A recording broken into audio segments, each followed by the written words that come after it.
Hey guys, this is Miss Sims again. This is the 1920s notes part 2. The fill in the blank notes only go with part of this, so we're going to keep going, but don't feel like you need to write it down. It's more just overview and background information for what you guys are going to be doing next week, which will be doing some research and stuff. Okay, so again, this is part 2, so I'm going to full screen. Okay, so we're looking at the role of women. So if you guys remember, women just got the right to vote in 1919. Okay, they did that. They were largely in part able to do that because as men had gone off to fight in the war, they needed people to work in factories in large numbers. And keep in mind, women have been working in factories for a long time, but a lot of times it was seen as non-essential positions like clothing and things like that, and women had been working in factories building bombs. So they had helped the workforce, they had helped the war effort, and so as a result, women are going to demand the right to vote, and eventually that's going to be passed. 1919, 1920 is when it's officially approved, and as a result, women are going to have this newfound sense of just a say in the world, okay? And we're going to see that a lot of that is going to happen during this time period, okay? So looking at pictures, so this is women working in a bomb factory. So these are shells that are being filled up. This is, remember, suffrage means right to vote. And so this is the early 1900s, women pushing for that. And so I want you guys to look at the kind of clothing that women are wearing in this time period.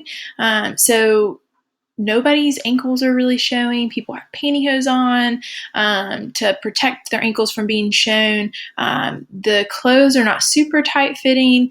They're not revealing. They come all the way down to their wrists. It's not showing any cleavage. And then a couple short years later, you're going to notice that the clothes are going to start to change. The hemline is going to become shorter.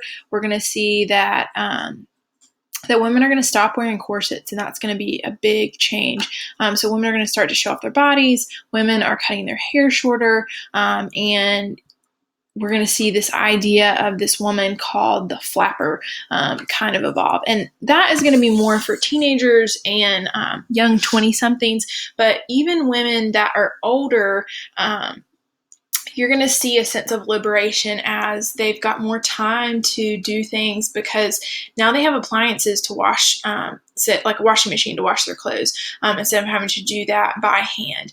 There's more ready-made food, so you can get a can of soup rather than having to make everything from scratch. And so we're going to see that that's going to give women some more time to work as well as to just express themselves in some ways, okay? At the same time, you're going to have prohibition happen. So prohibition is the outlaw of alcohol by anyone. It doesn't matter if you're 82, you still can't drink alcohol under prohibition. Okay, and part of the causes here is there's going to be a religious groups that are going to push for it, believing that drinking is a sin. The reform government, so this is prior to Harding, believe that it's going to help protect the public's health. And then there's also a lot of crime caused by alcohol, a lot of accidents. There was way more drinking during this time period than there was during today. So that's going to be an important part of it. Okay, so an amendment is going to be added to the Constitution. This is the 18th Amendment. I remember this because at the age of 18, you're not legally allowed to drink. We'll talk more about that later. But anyways, but we're going to see a lot of people are going to come up with really creative ways to get around this law. So they're going to have speakeasies, which are basically illegal clubs that have alcohol. Bootleggers, those are going to be people who are going to make alcohol illegally and distribute it. This is going to see the rise of organized crime, and even NASCAR comes out of this time period. People started souping up their engines to get away from the law, trying to run illegal moonshine. We're going to see that all of this happens. Okay, this picture in the top right-hand corner, I'm going to zoom into it. This was the day that the 18th Amendment went into practice, and so all of these bars had to pour out their alcohol and keep in mind, a lot of people don't. A lot of people keep it. But some people make a big show out of it. And then you've got in speakeasies things that says, in compliance with the 18th Amendment, no intoxicating liquor allowed on the premises. And if you guys look at this, you can see these people are holding up the sign while they're also holding up alcohol. So they're obviously not following this law. Okay. You're even going to see that the President of the United States is going to have a wine cellar in the White House. So there are lots of people that are not following this law. And we're going to see Prohibition's a really interesting time in America. Okay. All right. There's also this big push between science versus religion. This is when the question of whether evolution should be taught is really going to come to a head. Okay. And so this is called the Scopes trial. Some people call it the Scopes monkey trial, just because of the idea of evolution through primates all the way up to humans. So John T. Scopes was a science teacher, I believe a high school science teacher in Tennessee, and under Tennessee state law, it was illegal to teach evolution. Well, he's going to teach it anyways. He's going to be found guilty, but then going to be released on a technicality. We're going to see during this time period that we're going to see some people that are going to be experts on the Bible and creationism and whether that should be taught or whether evolution should be taught. And really the main thing that is going to come up here is we're going to see this huge divide between old ideas versus new ideas. And this is really every new generation or every old generation believes the next generation is just ruining the world. But it's really, really a big divide between old and new ideas here. Okay. All right, the role of African Americans. So this is going to be huge. So Marcus Garvey. So if you guys remember, we talked about W.E.B. Du Bois and Booker T. Washington. Remember, Booker T. Washington was the man who gave the speech that was cast down your bucket. It was basically keep your head down, work really hard, and eventually white people are going to notice that you are worthy of being treated well. W.E.B. Du Bois comes later and he says, heck with that. That's stupid. We worked really hard during slavery and nobody said, hey, let's give them some rights. So those were the two big men during the time period. Okay, fast forward a decade. Enter Marcus Garvey. Marcus Garvey is actually not from the United States. I believe he's from Jamaica. He's from somewhere in the Caribbean. I think it's Jamaica. And he is going to form this idea of Back to Africa movement. And it's basically that Black people as a whole have this huge connectedness.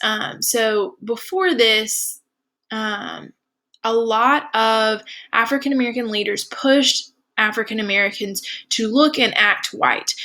So Marcus Garvey is going to push for what his slogan is Black is beautiful. So it's just this idea that African Americans should, and not just African Americans, but anyone of African descent should be proud of their Africanness. They should be proud of that they are descended from African kings and queens, and that they should take pride in that. Okay, we're going to see that Marcus Garvey actually agrees with segregation in that he believes that whites and blacks should not be together, but not in the way that it's happening. In the way that it's happening, African Americans are getting the short end of the stick. They're getting the lesser train cars and the lesser water fountains and the lesser schools and all this stuff. And he doesn't believe that that should happen, but basically he believes that African Americans will truly never be free in the sense of being free until there is an independent Black nation.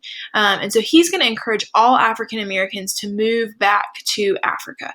And this is not a new idea. This was an idea that Abraham Lincoln actually pushed forward back during the 1860s. And some people actually went back and then they got sick and died because it didn't work.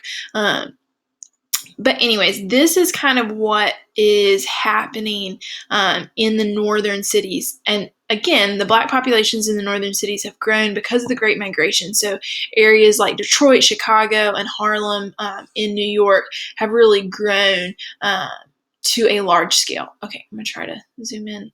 It's not going to let me. Let's see here. And there are going to be these huge parades. I know this picture is kind of hard to see, but these huge parades in Harlem and Chicago and Detroit that is just really pushing for this Black is Beautiful movement. Okay. All right, so the Harlem Renaissance. So this happens, it starts in Harlem, which is a part of New York, and it is going to explode all over the North. So St. Louis, Chicago, Detroit, other areas. And what it's going to be is it's just this explosion of African American artists. And it's people that are writing poems like Langston Hughes. You guys read a poem from Langston Hughes in Mr. Collette's class. Musicians like Louis Armstrong, Duke Ellington, Bessie Smith.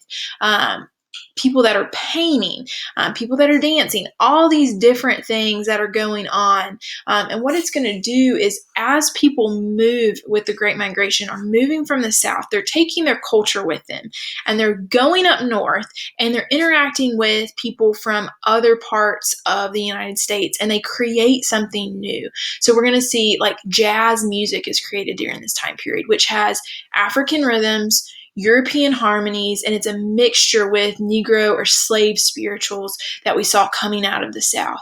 They're going to improvise and set different harmonic sequences.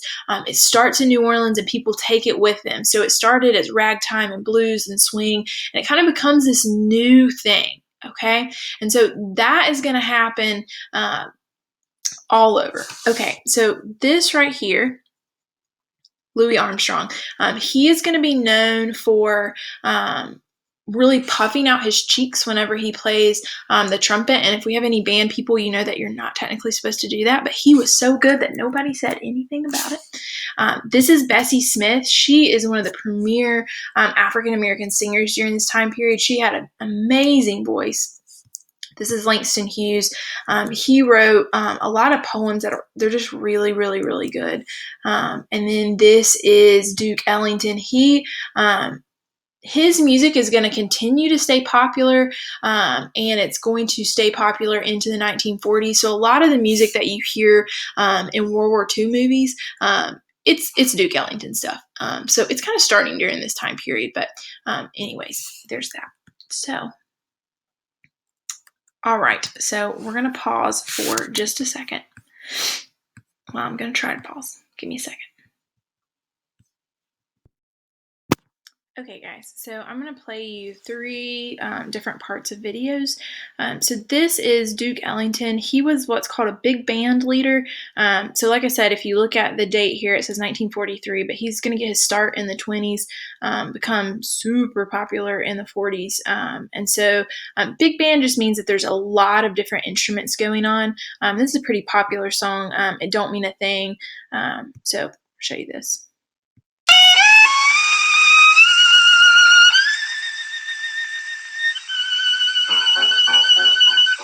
That's Duke Ellington right there. Don't mean a thing if you ain't got that swing.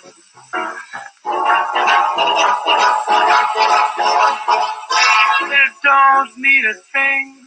All you gotta do is swing.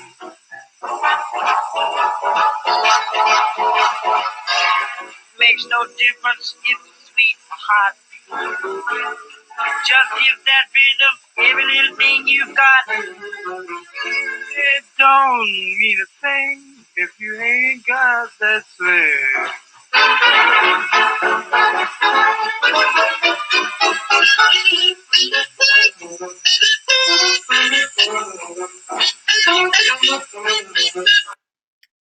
Okay, guys, and I'll post that video for you later if you want to listen to more of that. Another one that we've got is Duke Ellington. This was actually recorded in the 70s, so it's a little bit later. But he did What a Wonderful World. Very popular song. Come in you, and I think to myself, what a wonderful world.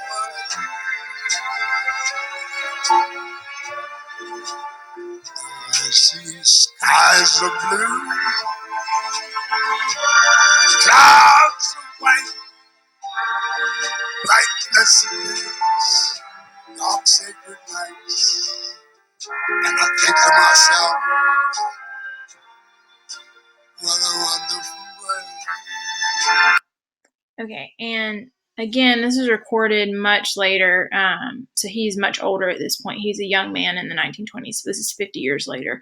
And then I'm going to add another video, and I'll just add it, and I'll have you guys look at it. The Lindy Hop is a popular dance that came out during this time period. It's really energetic, just very exciting, crazy. I'll show you a bit of it. Sorry, my son just woke up, so you're going to hear screaming in just a second. Don't stop now, we're jumping. Give everything the Lord now. Here comes something now.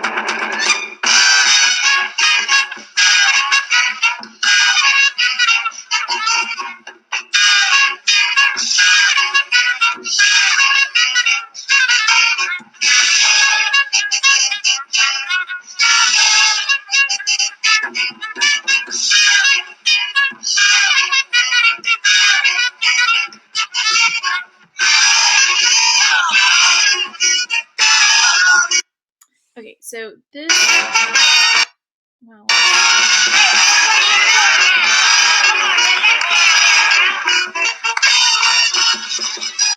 okay, so this was like a costume dance thing.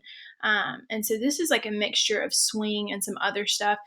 There's a lot of new dances that are coming out during this time period. And all of these movements of art are a critique on Jim Crow. Okay. So, like, Louis Armstrong's song about What a Wonderful World, that is a critique on the way that African Americans have been treated and the way that they've created this beautiful life for themselves away from the Jim Crow South and the North. Okay.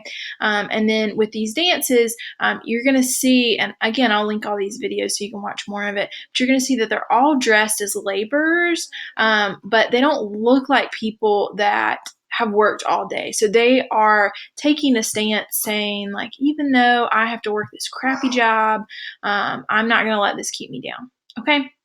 So that is the end of the notes. Again, if you want to see these 3 videos, I'll add it to the thing and you guys can look at them more in full. All right, guys.